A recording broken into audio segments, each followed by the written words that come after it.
Казвам се Катерина Николова, на 27 години, от град Разлог, към момента общински съвет. Средното си образование завърших в професионална гимназия по туризъм и хранителни технологии Никола Стойчев.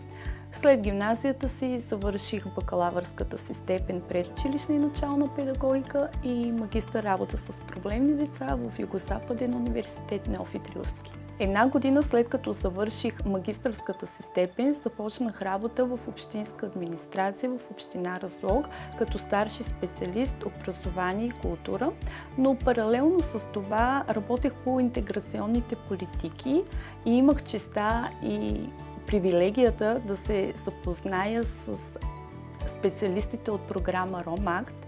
РОМАКТ е програма, която е част от Съвета на Европа и Европейската комисия, която респективно работи с малки общини в България. Също така програмата стана част от нашата община и ръководех процеса, който се случваше по програма РОМАКТ.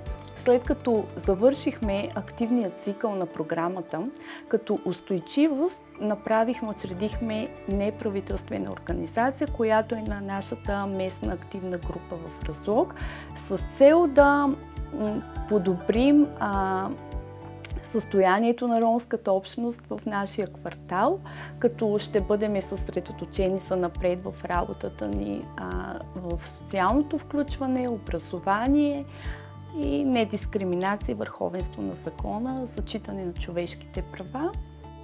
Още докато бях част от общинска администрация, при мен дойде предложение на местните избори да се кандидатирам като общински съветник, тъй като общността в Разлог ме разпознава като лидер, като добрия пример и влагат надежди в мен за това, че по някакъв начин мога да въздействам благоприятно върху общността, в която живея. Това решение въобще не беше прибързано, обмислях го в рамките на година и половина, тъй като преди време въобще не се виждах като част от политическия живот на община Разлог, не припознавах себе си като политик. Все още наистина е много малки интервал от време, за да мога да изтъкна себе си като успешна. Считам, че все още се изграждам, умения и компетенции, но пък считам, че в същото време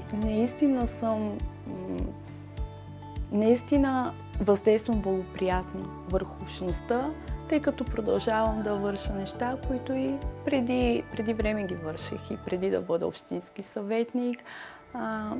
Но сега е малко по-различно. Продължавам да бъда един вид медиатор между институциите, между ромската общност.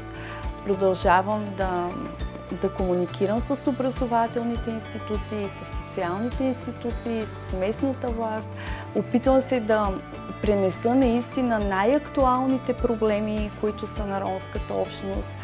Продължавам да бъда доброволец към програма РОМАКТ и към местната активна група и наистина това, което ми е по силите, се опитвам да го направя и да бъда ефективна по